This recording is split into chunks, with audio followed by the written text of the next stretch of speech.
I'm Dolores Whitaker, 68 years old, and on a bright Thursday in early spring, I walked into the bank where my daughter-in-law worked, planning to ask for a simple $100 loan to cover my heart medication. I thought it would be quick, discreet, over in a minute. Instead, she threw her head back and laughed a sharp, deliberate sound that turned every head in the lobby. I stood there holding my prescription bag, feeling the weight of strangers' eyes. She leaned forward and spoke slowly, making sure I caught every word about how this isn't a charity. I didn't cry. I just nodded, turned and walked out. Before I go any further, let me know where you're listening from in the comments, and hit that like and subscribe button if you've ever been made to feel small in a place you once called your own. I was born in a small Midwestern town where people didn't have much, but what they had, they shared. My parents taught me that kindness wasn't about what you could spare. It was about showing up when someone needed you. I carried that with me into my work in public health, spending decades in mobile clinics, church basements, and dusty fairgrounds, making sure people got the care they couldn't otherwise afford. My husband Richard and I raised Paul to value honesty, respect, and compassion, and I believed I'd done right by him.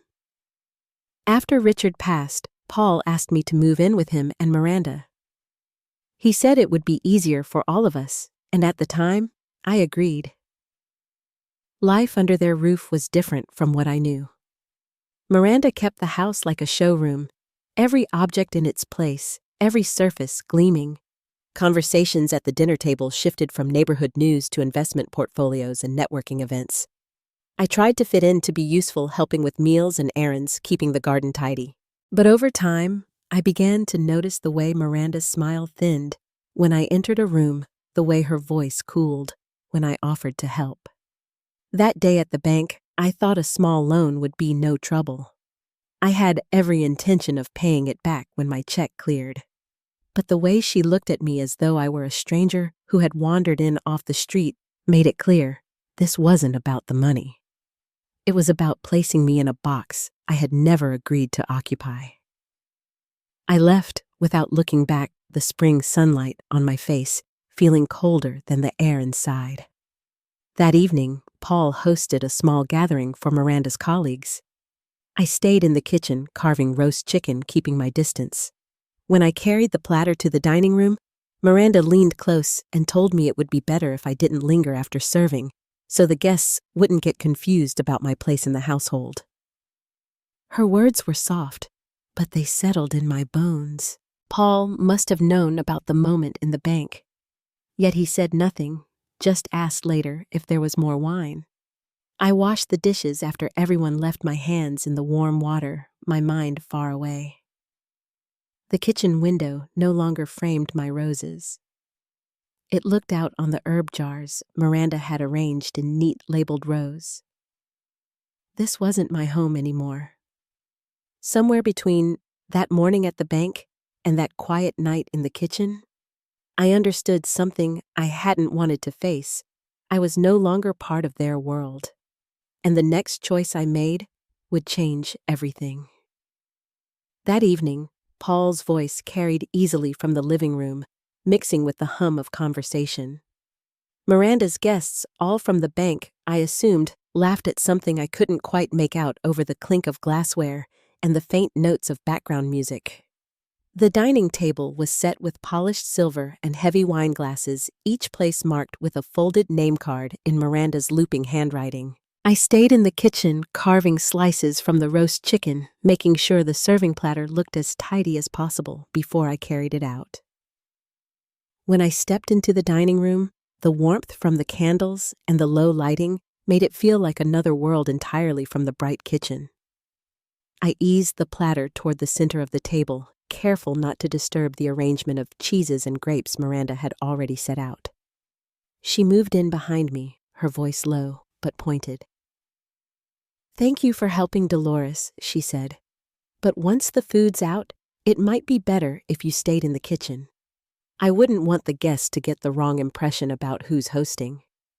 The words were light in tone, but heavy in their meaning. I didn't reply. I simply turned and carried myself back through the swinging door into the kitchen. The door closed behind me with a soft thud, muting the laughter from the other side. I set the carving fork down and stood still for a moment, letting my hands rest on the counter. From where I stood, I could just make out the blurred shapes of people through the frosted glass panel glasses, being raised in a toast heads, tipping back in laughter. My hands smelled faintly of garlic from the seasoning I'd rubbed into the chicken earlier. Paul appeared a moment later. His tie slightly loosened, a wine glass in hand. "Is there any more white?" he asked. I reached for the bottle without a word and passed it to him. He hesitated, looking as though he might say something more, then settled on, "Try not to take it personally. She has a lot on her plate tonight. It's her event." His voice was even almost practiced. I nodded once. He gave a small smile and went back to his guests, letting the door swing shut again.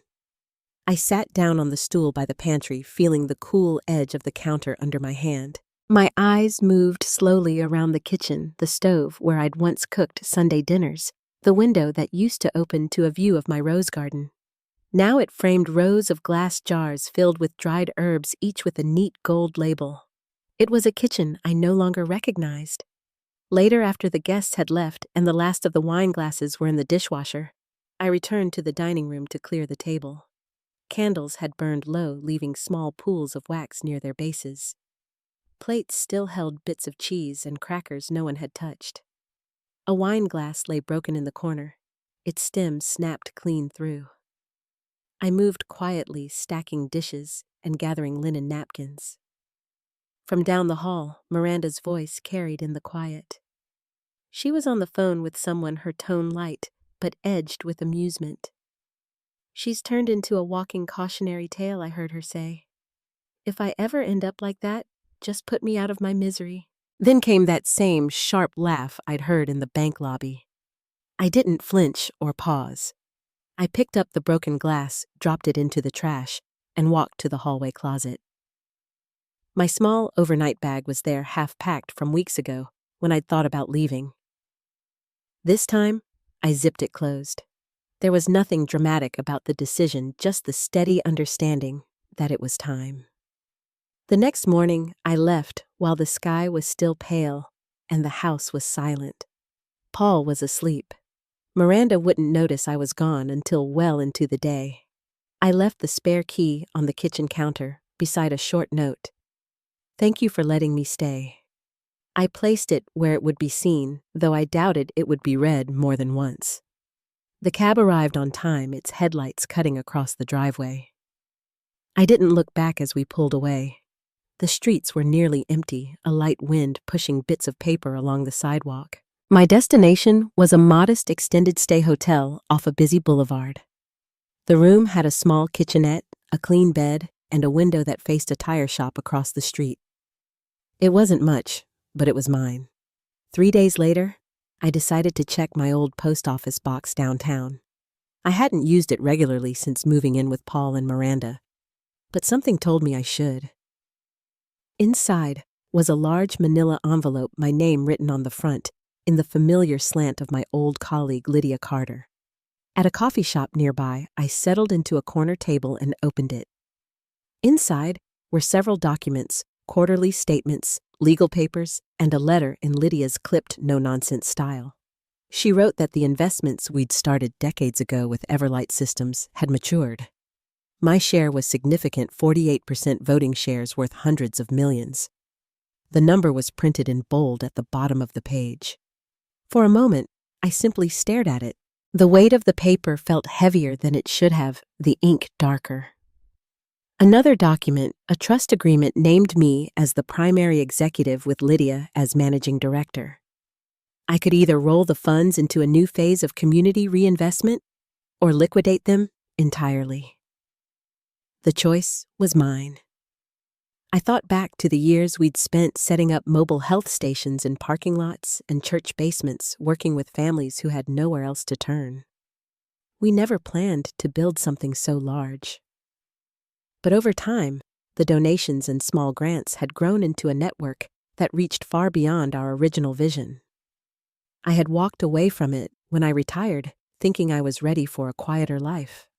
Now, with the envelope in front of me, I realized that what we'd built was still there waiting.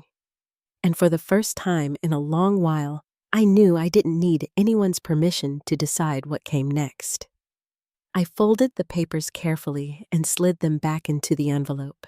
The coffee in my cup had gone cold, but I didn't mind. Outside, the wind moved the flags above the car wash across the street.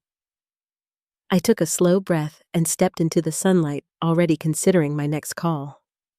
Lydia answered my call on the third ring. Her voice carried that same brisk edge I remembered from the old days, like every sentence had been waiting for me to pick up. She didn't waste time on small talk. The paperwork was in place, she said, and the board had already agreed to my return if I wanted it. She reminded me that this wasn't about taking something back from anyone. It was about remembering what we had built before I stepped away. That afternoon, we met at a quiet cafe just off the university campus. Lydia was already seated at a small table near the back, a stack of folders spread in front of her. She wore a soft gray sweater and had her reading glasses pushed up into her hair. She didn't stand when I arrived. Instead, she slid a folder toward me. Inside was a transfer draft that would reinstate me as chair of Everlight's Ethics and Oversight Council. It wasn't a public position, but it came with full authority to redirect legacy funds, including those tied to something called the Crescent Initiative. I asked what would happen if Crescent Bank lost that funding. Lydia's answer was quiet but certain it would fold before the quarter's end. We let the words settle between us. Around us, students murmured over laptops, the smell of coffee drifting in the air. The next morning, I submitted the transfer through the secure channels she provided. The process was quiet and deliberate. Within hours, Lydia's compliance team began a full audit of the programs under Crescent's umbrella. No accusations, no headlines, just the kind of methodical work that forces others to look closer. I also requested every record tied to Crescent's partnerships with senior service programs. The files arrived in a single password-protected folder. The numbers told a story I didn't need, explained high-interest loans approved for women over 60, with collateral buried deep in language most wouldn't understand. Names I recognized were on the approval lines: Candace in corporate and Miranda at the branch level. In every brochure, Miranda had been the smiling face promising dignity and access. But the fine print painted a different picture. They had built their reputations on women they thought would never question the terms. I closed the files and sat still for a moment, the hum of my small refrigerator filling the apartment. Then I called Lydia again and told her I was ready to move forward with the next step. By the end of the week, we had the framework for something new, a program completely independent of Crescent and Everlight's public face. We called it Whitaker Commons, a grant-based education and reinvestment space designed for women who had been quietly overlooked. It would need a physical location, preferably one already suited for financial services. The building Miranda managed came to mind immediately. The first sign that our work was taking hold came in the form of a brief email just after 9 in the morning. A funding stream was officially closed. Another had been flagged for review. Within the hour, Crescent's internal systems picked up the disruption. Lydia had told me it would start like this, small shifts under the surface before anything visible broke free. That afternoon, I filed an additional report with the state's Financial Ethics Office. I attached a recording I'd made weeks earlier, a habit I'd kept from my public health days. On it, Miranda told her assistant Elise that they should stop approving loans for women over 70, calling them too much risk. Elise asked if they should review existing files. Miranda's laugh in response was short and certain. She told Elise not to bother claiming those women would barely remember what they'd signed. I sent the file anonymously. 2 days later, Lydia called to say that Crescent's upper management had scheduled an emergency meeting. Candace didn't attend. Miranda did, but she kept to herself. By the end of the week, 3 Crescent locations were under temporary freeze for audit review, Miranda's branch among them. That evening, I drove by the building. The parking lot was nearly empty, and the lights inside were dimmer than I remembered. Through the glass doors, I saw staff moving slowly, heads down over stacks of paper. I didn't go inside. Instead, I sat in my car for a few minutes, the lease agreement for the Whitaker Commons property resting in my bag on the passenger seat. Soon, the space would serve a different purpose. Over the next several days, the silence inside Crescent grew heavier. Clients began asking questions about their accounts, some raising their voices in the lobby. Staff exchanged short, tense messages even when they sat within arm's reach of each other. I stayed focused on the work ahead, meeting with Lydia and a small group of retired financial counselors who agreed to join Whitaker Commons. Every woman we asked said yes. By Friday, Lydia confirmed that the internal fractures at Crescent were deepening. "They've depended on silence for too long," she said. "Once that's gone, the rest follows." Her tone was matter-of-fact without celebration. She had seen this kind of collapse before. I returned to the apartment that night and sat at the kitchen table with a fresh notebook. On the first page, I began outlining the core sessions for our opening semester: financial literacy, elder advocacy, and digital safety. Each topic felt like a step towards something steadier than what had been taken from so many. Through the open window, the sounds of the street drifted in the steady hiss of passing cars. A burst of laughter from someone walking by, the low hum of a radio in the distance. I thought of the women whose names were buried in Crescent's loan files, the ones who had signed paperwork they didn't fully understand. Whitaker Commons would be for them. And in time, I knew the building that once housed Crescent's promises would hold something entirely different. The freeze on Crescent's accounts was made official early on a Monday morning. Outgoing transfers halted without warning, and the system flagged a series of irregularities under review. At Miranda's branch, Elise tried to process a stack of checks before 10 o'clock, but the screen rejected every attempt. She tried again, her shoulders tightening as the same error flashed back. By mid-morning, clients were calling about accounts they couldn't access. Some came in person, waiting at the teller line, with questions that no one behind the counter could answer. Elise carried a printout of the flagged transactions into Miranda's office. Miranda read it silently, then reached for the phone to call Candace. No answer. She tried the regional director next and met another voicemail. She set the receiver down slowly, her fingers tapping against the edge of the desk as she looked back at the list of frozen accounts. Downstairs, the lobby was tense. A woman near the counter asked if her account had been hacked. Another wanted to know how long the technical issue would last. The staff repeated the same scripted line about temporary reviews and standard protocol. Miranda closed her office door and sat back in her chair, scrolling through internal reports. Buried in the alerts was a familiar name, mine, next to a long-closed inquiry about senior service grants. She minimized the screen, but didn't move on from it right away. By late morning, 2 federal examiners arrived, their suits crisp, their tone measured.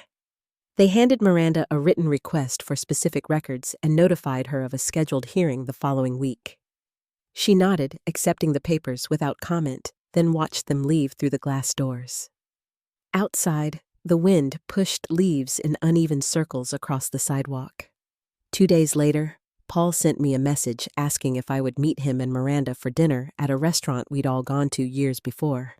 "Just the 3 of us," he wrote. I let the invitation sit for most of the day before agreeing. The place looked much the same when I arrived, low-lighting paneled walls and the smell of pine from the fireplace near the entrance. The hostess led me to a booth in the corner. I ordered hot tea and waited. Paul and Miranda came in 10 minutes later. Paul greeted me first, asking about my new apartment and mentioning that Elise had been asking after me. Miranda stayed quiet until after the server took our orders. When she finally spoke, her words were steady. She said they had heard rumors about someone taking over funding lines connected to Crescent and that legal inquiries were underway. She didn't ask directly, just let the thought hang. Paul spoke next, talking about family and how it wasn't too late to rebuild trust. I waited until the table was quiet before mentioning Whitaker Commons by name. I told them the program's opening semester already had nearly 70 women enrolled and that the ribbon cutting would be in 2 weeks. Miranda didn't reply, but her expression shifted in a way that said she understood more than she wanted to admit. Paul insisted on paying for the meal. Outside, he walked me to my car and said he was sorry for not stepping in sooner. I told him some things didn't need apologies, just distance. He didn't argue. The following week, an official letter arrived from the state's Office of Financial Regulatory Ethics. Miranda Hastings was under investigation for elder exploitation, falsifying lending terms, and breach of fiduciary duty. Her license was suspended, pending the outcome of the hearing. I placed the letter in a folder and returned to the plans for Whitaker Commons. That same day, Elise called to say she had been let go without notice. She spoke plainly, saying she knew details about Candace's backdated approvals and the off-the-record files Miranda kept.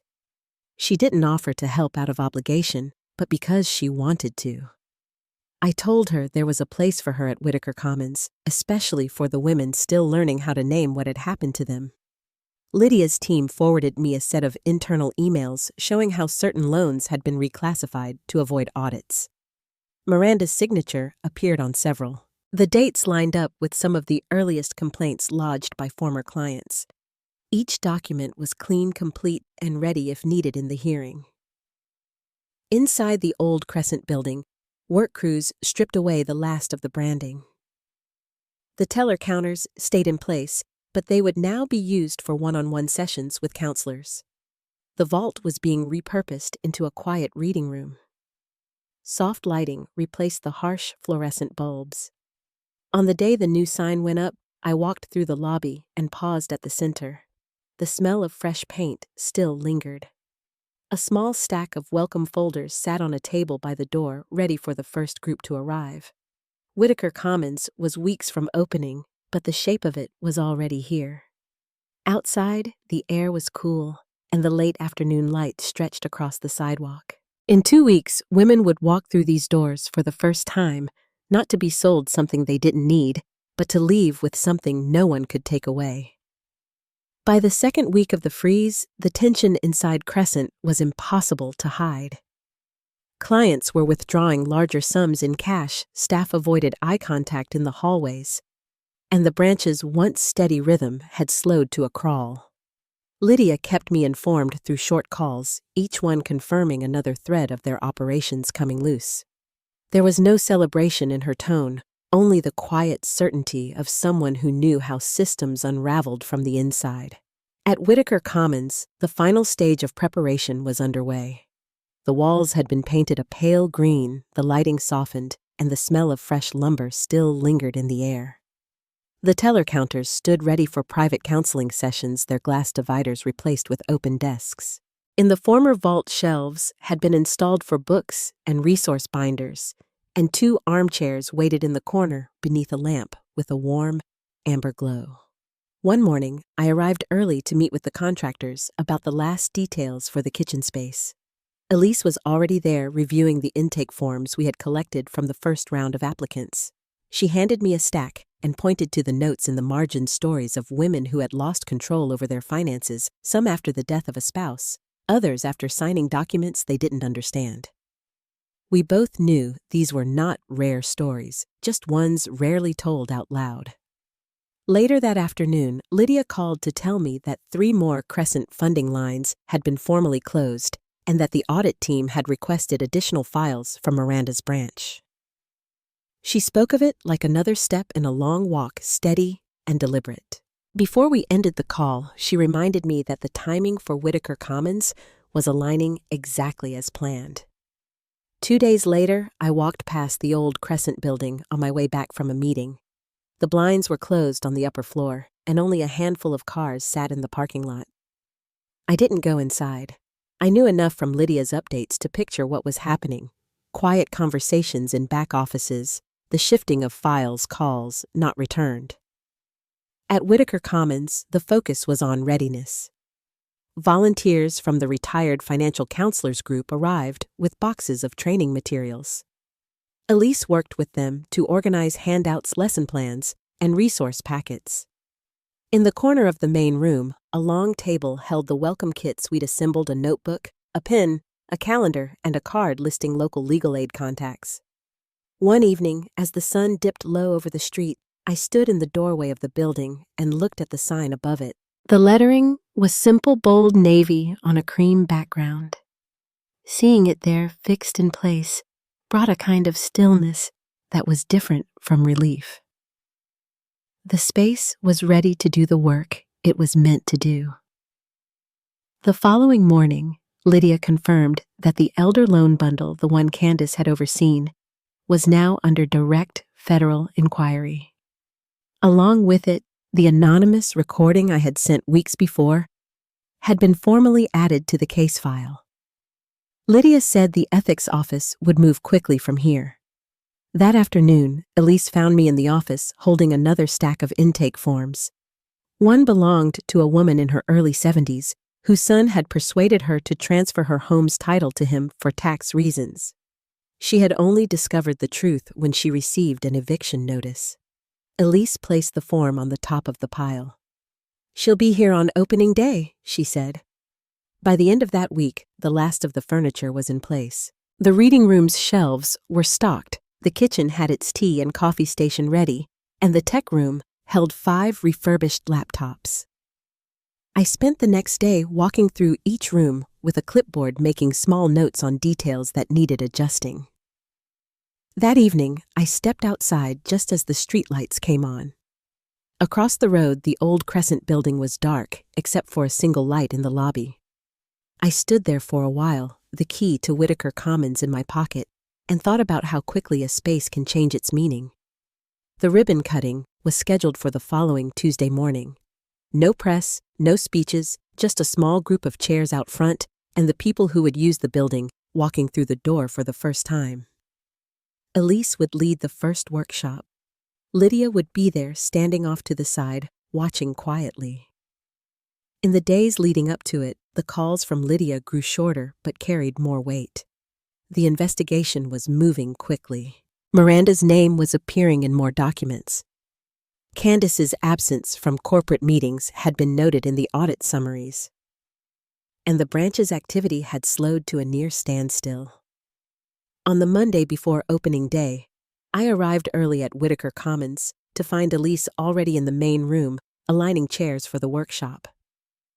She looked up, smiled, and told me the first group of women had called to confirm they would be there. We finished arranging the chairs together, the sound of them scraping softly against the floor. As we locked up that evening, I glanced down the street. The lights at Crescent were out. The lot was empty. In less than 24 hours, the building I now held the lease for would open its doors to a completely different purpose. The day ahead would be the start of something we had worked toward, quietly, for weeks. And in the background, the pressure on Crescent and on Miranda was about to break the surface. The morning of the ribbon cutting arrived cool and clear. By 8 o'clock, folding chairs were set up in a neat row along the sidewalk. A simple vinyl banner with Whitaker Commons printed in navy hung above the doorway. Lydia stood near the entrance speaking quietly with one of the volunteers. Elise was inside laying out folders for the first workshop. There was no crowd, no photographers, just the people who would use the building and those ready to help them.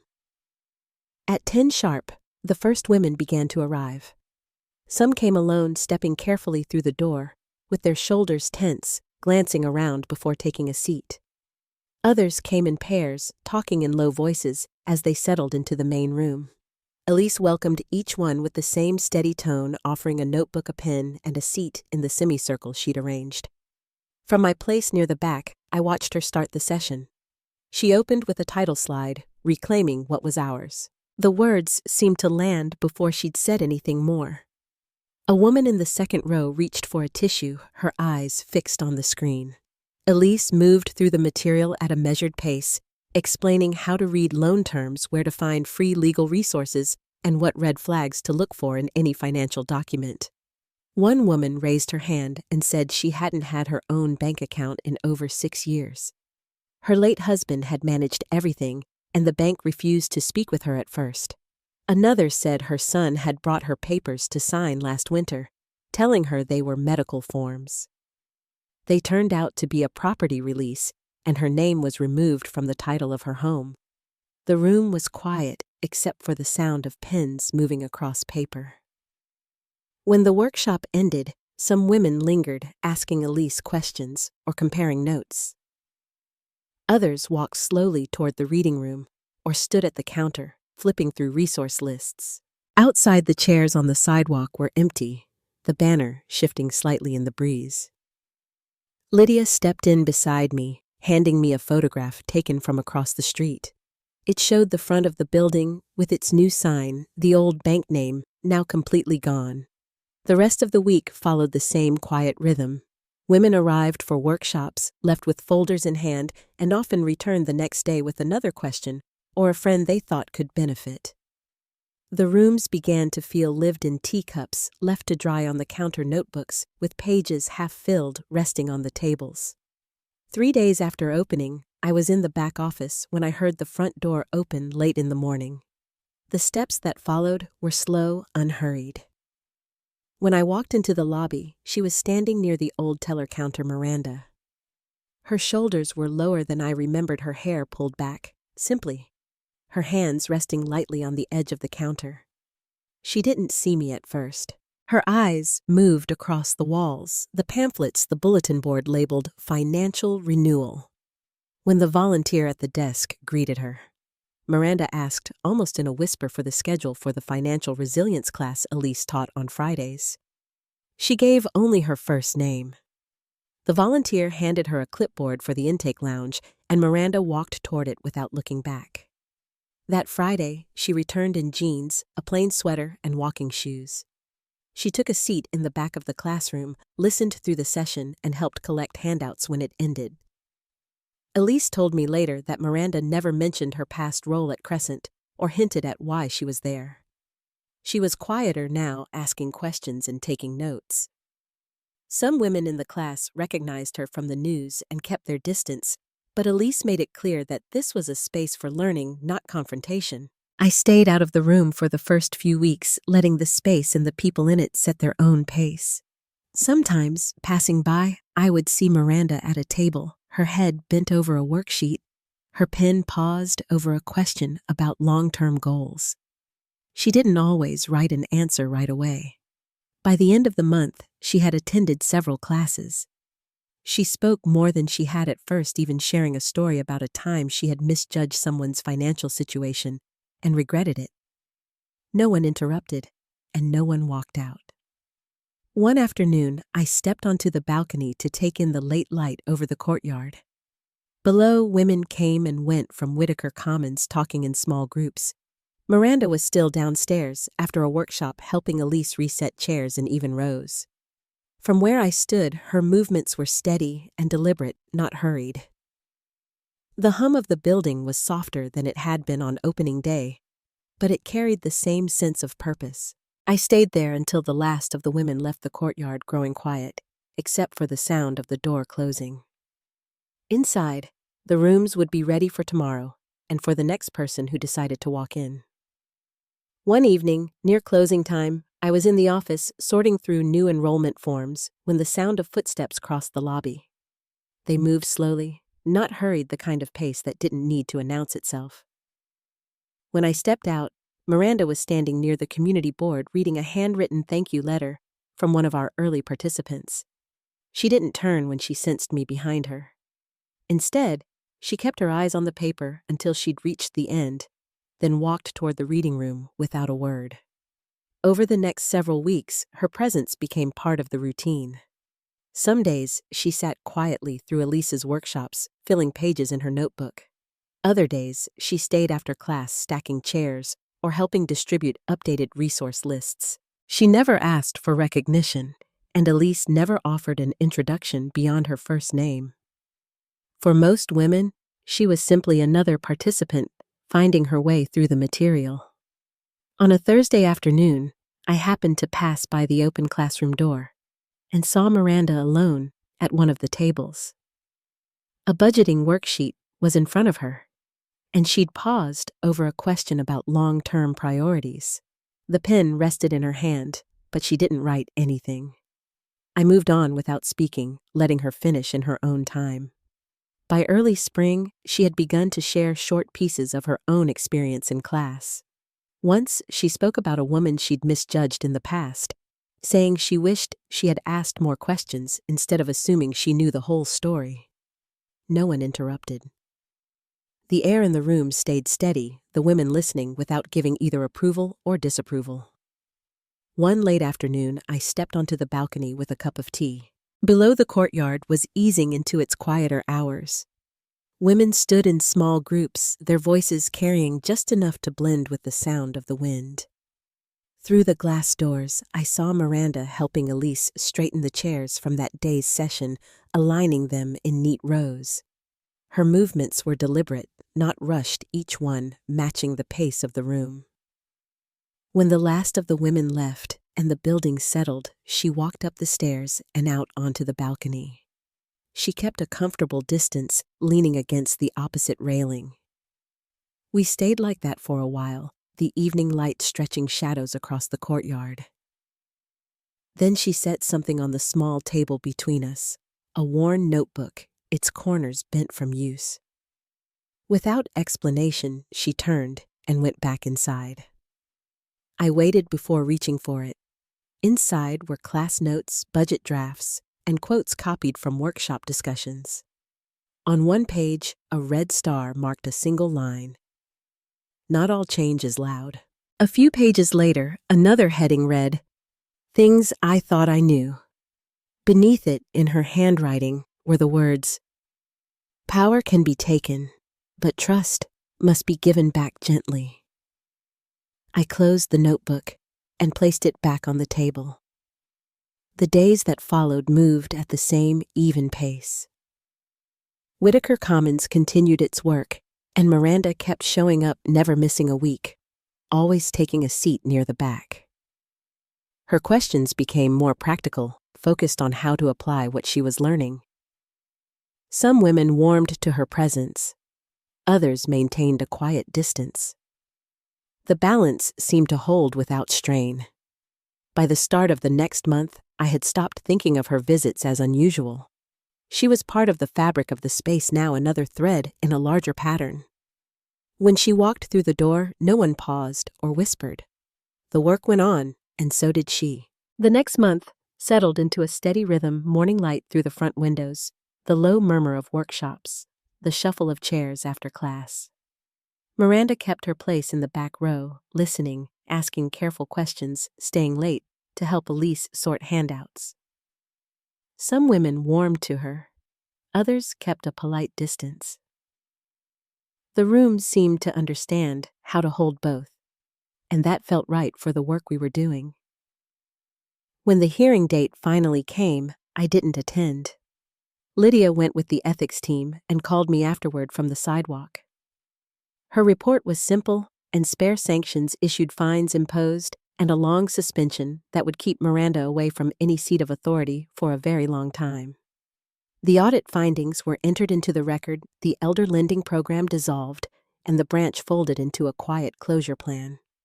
There was no headline that night, only the feeling of a door being shut with care, so it would not swing open again. At Whitaker Commons, the days kept moving. Elise's Friday class filled so quickly, we added a second session in the afternoons. The reading room stayed busy, the two chairs often occupied by women comparing notes with their notebooks open on their knees. A few participants returned as volunteer mentors, sitting beside newcomers and pointing to the places in their folders that had helped them most. I walked the halls with a pencil behind my ear, adding small requests to my list. Another lamp in the tech room, softer mats near the entrance for rainy days, whiter ruled paper for hands that shake. One evening, I was updating attendance logs when Paul's number lit up my phone. I let it go to voicemail. His message was brief, quieter than I remembered, and said he hoped I was well. I listened twice, then saved it without calling back. Some distances, once named, stay steady and kind. They don't need to be argued, only honored. Miranda continued to come on Fridays. She asked Elise about budgeting for fixed incomes and how to navigate conversations with adult children over shared accounts. She never spoke about the hearing. When she finished a workshop, She lined up chairs in straight rows, checked that the sign-in sheets were clipped, and left her notebook on the corner of the table for a moment, as if to mark that she'd return. We didn't seek each other out, but we no longer avoided the same doorway. That was enough.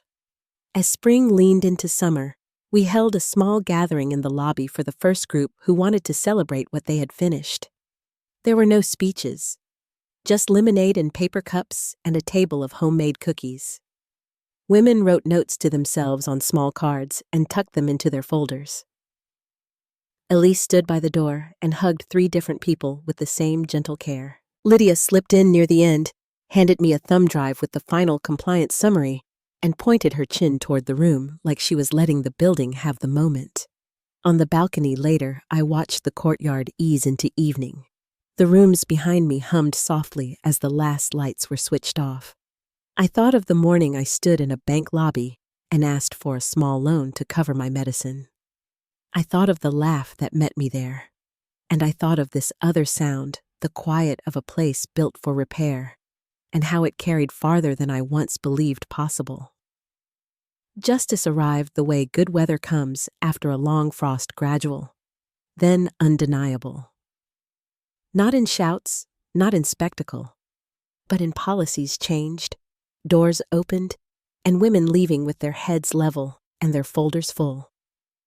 Dignity had a way of returning when room was made for it. If there is a lesson I can offer, it is this: when you are pushed to the edge of yourself, plant something there. Let the planting be the answer. Let the work speak where words once failed. Thank you for spending this time with me. If any part of this reminded you of your own quiet rebuilding, or someone you love finding their footing, I'd be honored if you shared it. And if you'd like to hear more stories told in this gentle way, you're welcome to stay with me here.